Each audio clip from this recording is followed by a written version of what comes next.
should have bloopers. Yes. They're... Okay, let me do... No, Allie, let me do the first one. Yes. No! You can't. I'm going. To begin, Japan had been fed up with the way... Many things... You didn't mean to try. No, I need to do this. Many things led to the attack on Pearl Harbor on December 7th, 19... Okay, here you go. Peter is freaking me out. To begin... and eliminate U.S.'s commitment to a war and eliminate U.S. Oscar. He's looking at the birds in the tree. Guns, bombs. Oh my god. Of the Japanese spy Takeo Yoshikawa.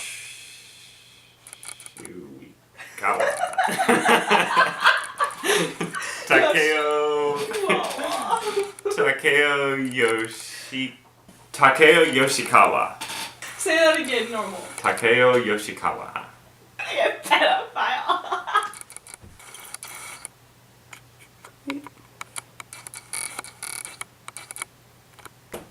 Infamy? Is infamy a word? You know, they will live in that word. Infamy. Are you sure that's right? Yeah, because it's like the... Oh, Oscar, you have to ruin everything.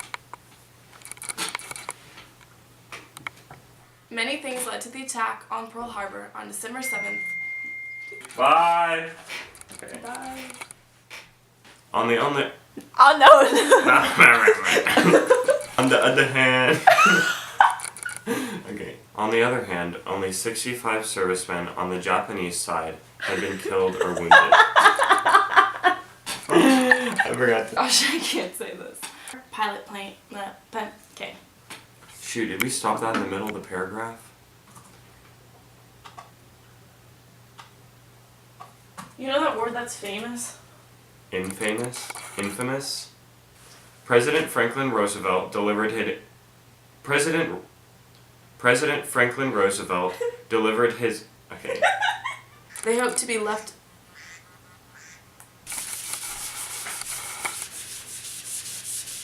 Ready? Yeah. Many things led to the attack on Pearl Harbor on December 7th, 1941. To begin, Japan had been fed up with the way America had been treating them and their lack of respect. They were rising as a major naval power in the early 20th century, partly due to their widespread trading.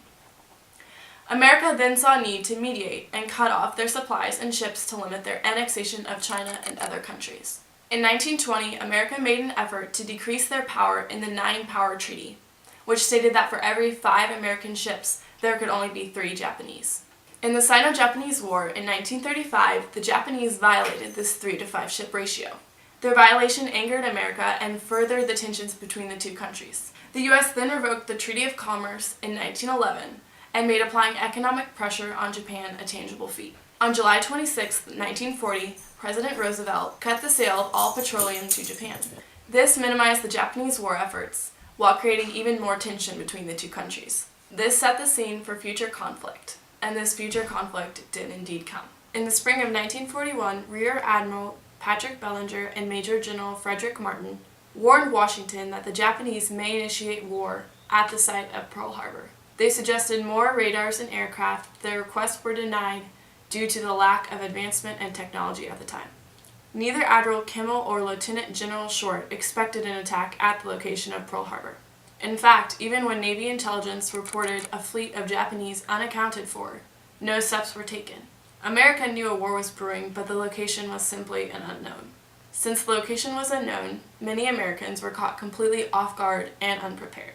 The attack had 2 immediate goals: the destruction of American aircraft and the destruction of as many U.S. battleships as possible. They hoped to be left alone to demonstrate air and sea power in the Pacific Basin for at least 6 months without U.S. interference.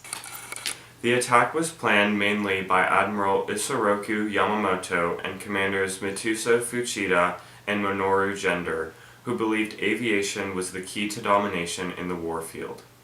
Their heavy 16-inch naval shells were known as Type 91 aerial torpedoes and were specifically designed for Japanese bombers in the shallow waters of Pearl Harbor.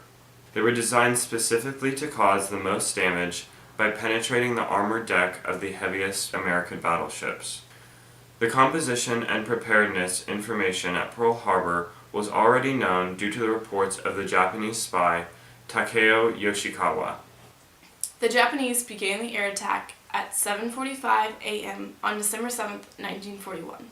353 Japanese fighter planes, bombers, and torpedo planes arrived in 2 waves, launched from 6 aircraft carriers. Men aboard U.S. ships awoke to the sounds of alarms, bombs exploding, and gunfire. Ammunition lockers were locked, but many American personnel responded effectively during the hours of attack. They destroyed many American aircrafts on the southern tip of Ford Island, and this signaled the start of the war in the Pacific. Soon, torpedo planes hit the USS Helena, USS Utah, and USS Raleigh.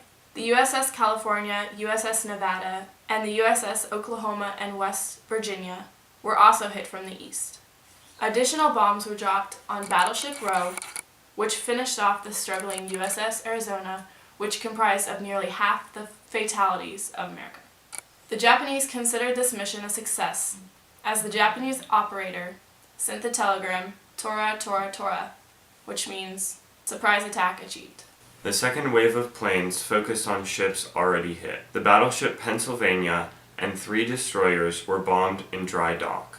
The Nevada was pursued by other bombers when it left port trying to get out to sea. Thankfully, no aircraft carriers were hit, as they were in the Philippines under Roosevelt's command to discourage Japanese aggression in the east. However, in less than 2 hours, the Japanese had ruined the U.S. Pacific Fleet battleship force and ensued their clear path free of intervention in other countries for the time being. The effects of Pearl Harbor not only immediately entered America into World War II, but caused collateral damage and many deaths on American soil. 188 U.S. aircraft were destroyed and over 2,400 Americans were killed.